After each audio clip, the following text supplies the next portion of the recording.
Watch Transit TV right now. Alright, keep watching Transit TV. Concluded today. Top 8 none. The remaining 16 to play have the playoffs also none. England this season is on fire. England is on fire. They are really cooking. The top 8 teams in Champions League this season has 3 teams from England. Liverpool obviously have been on top since I think match day 3 or thereabout. And they maintain that position till the end of these group stages, getting 21 points, followed by Barcelona and Arsenal in the top place, 19 points each. Aston Villa, you remember, was occupying the 3rd position for a long time. They finished this one on the 8th position, rounding up the automatic 8th qualification for this stage. And you have Man City scraping a win today and making it on the, I think, 22nd position with also who came in as well. What's the other team? Man City. Yeah. That's about it. Man City, Liverpool, Arsenal, Aston Villa, and who again was there? Yeah, I think that's it. That's about it. Yeah, so England is on fire today, and this season in the Champions League, and that's a huge, huge progress. This makes, you know how the coefficient works. So England is probably going to have additional number next season in Champions League. Like I said, let me make sure. I think, yeah, Manchester City is 4 teams from England this season, and it's going to be 5 next season, considering how they have done. If by chance any of these English teams make it to the final again this season, that probably will increase their chances of having a higher number than what they call European coefficient next season. For this video, I'm going to talk about Arsenal, obviously, and Manchester City, how they managed to make it to this knockout stages, though they still have to play extra 2 games to qualify for the round of 16. But before we continue, don't forget to subscribe. Please, we need 100 likes on this video. And I also need you to get involved, engage, challenge my position. Let me know what you think about this video, about the comments, in the comment section. And let's make it a vibrant community. Don't just read and go to your WhatsApp groups and be arguing. Let's have the engagement in the comment section. Whatever you think, do you think I'm wrong or right? Let me know. And yeah, we go. Starting with Arsenal today. Just like so many other teams in England, they have these injury issues, long list of injuries. Arsenal were they were almost guaranteed qualifying on the top 8, but bizarre result elsewhere could have changed things for them. So they needed to at least get a draw today to qualify in the top 8. So it was a tricky one for Arteta, considering the fact that they have Man City over the weekend. So nobody could guess how he was going to put out this team today. But he put out a pretty much strong team, though about 4 or 5 regulars: Declan Rice, Kai Havertz, Jordan Timber. Who again was on the bench? I think about 4 or 5 of them were on the bench. Luis Kelly had been starting lately. He was on the bench as well. So yeah, we are not very sure how we're going to get. Girona have been very poor in the UCL this season, but they are also not a team that you mess around with. So it was always going to be a tricky one for Arsenal, because they didn't know how they're going to go all throttle. But I can tell you, in this game, they had the right attitude. They were serious, though.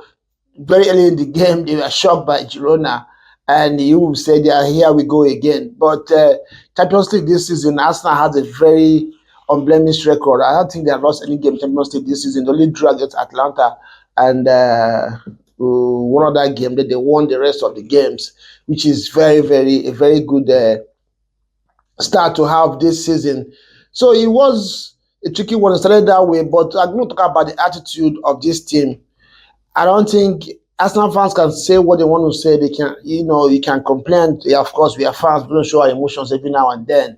But one thing you're going to take away from this team is that each time they turn up, especially in the last 1 month, they turn up on the pitch, they give you the right attitude, regardless of who is on the pitch. And that's what Arsenal got to them. That's what got them back into the game. Immediately they got their equalizer.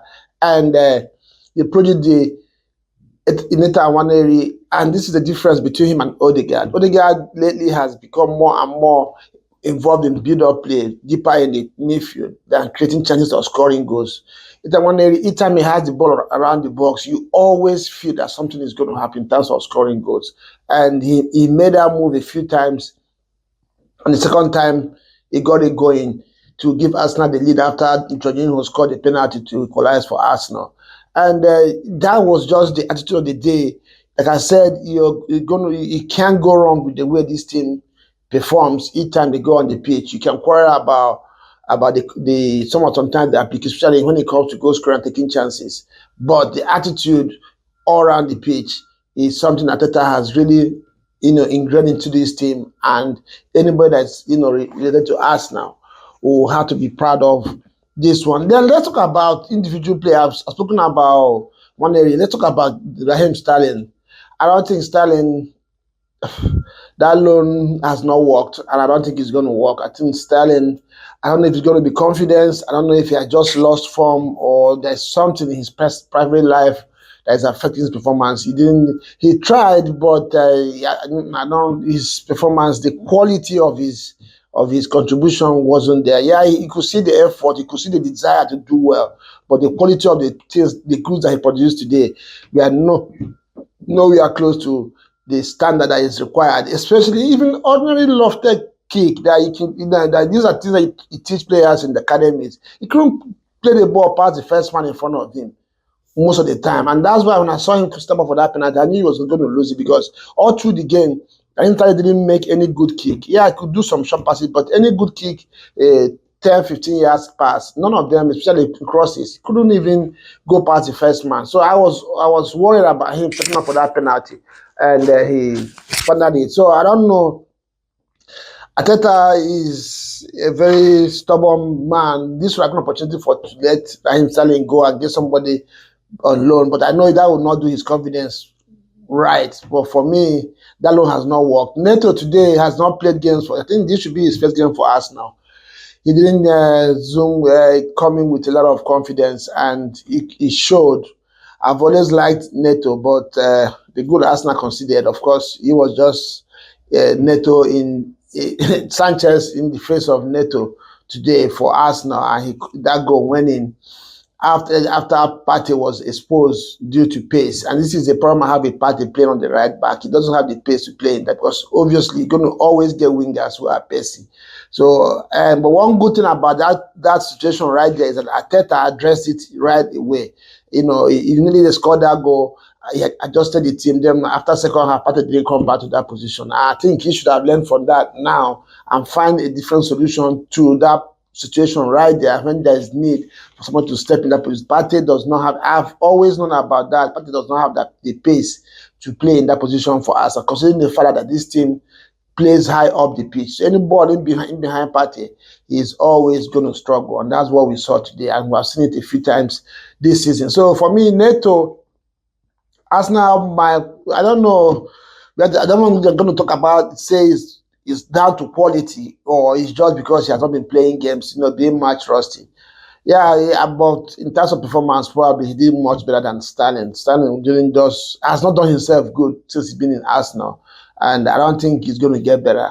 Obviously, this loan transaction, I'm sure he's going to go back to Chelsea and probably look for another team. And the other very important stuff to talk about that I saw in this game is it looks like, and I believe that Arsenal is built for Europe. Because of the way this team plays, you're always going to have spaces. Teams are going to back themselves against you, so they're going to give you space to play. And if Arsenal is in their full strength, they have what it takes to succeed in Europe this season so far. And I think they can go far if Arsenal at full strength can be a match to anybody in Europe this season. And this is what we saw today, because this team, as a team, I remember a few years ago, people used to say City was a well-oiled machine. Arsenal is almost at that level in terms of oil. You're not talking about quality now. In terms of the lubrication of the team, the way the team works, it's almost like playing a PS remote. They have the way they play and they move the ball. The players, they have clarity in their mind how they prosecute games, and that is what you need in Europe. The final puzzle would be for you to succeed in Europe, you need those individual brilliance, and that's what we saw with in 1 year today. If Saka is playing, you get that from Saka as well. So the thing that is left for this team now to succeed in Europe is having those moments, those players who are moment players who can decide games. You have it in Gabriel Magalhaes. Madrid used to have it in Ramos. So Arsenal has it in Gabriel Magalhaes, but up front, you need that quality. You need one or two of those players that you know that when the push comes to shove, at the last minute, at the dying minute, at the time you just don't know how to get out of the situation, they can pick up the ball and do something. And that is what we saw from Nathan Waneri today. And this guy, I back him to do what he did today against any team in the world. He doesn't have any fear. He's not faced by education. So he's going to always deliver. So Arsenal is built for Europe, and they can succeed in Europe this season if they back themselves and probably get important players back from injury. Ben White is back training on the grass now. Maybe in the next 2 weeks he should be ready. By the time the next phase starts, he should be fit.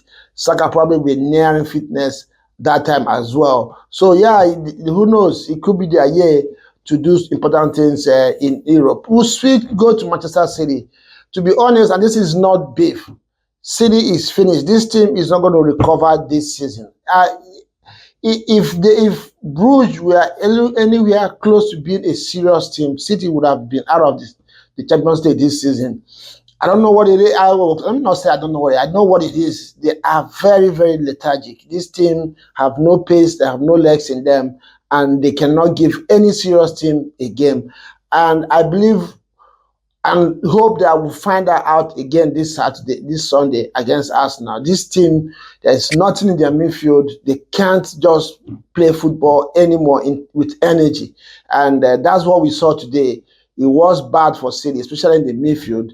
But fortunately for them, Bruges don't have that quality up front to finish their meal. And City, of course, they had a mentality. They have the experience. They came back into this one and got their win. So I don't know. This is not any beef. This is not banter in any form. This is not a City that we know, and it doesn't look like solution is in sight. Pep has started his rebuild by signing some new players, who look vibrant. I like Mamouche, the other young player. I think he's good as well. With time, looks like he's coming back. The team will start gelling, but I don't think City will do anything serious this season. By next season, probably they will be ready. But for this season, I count them out. I don't back them to do anything in Europe.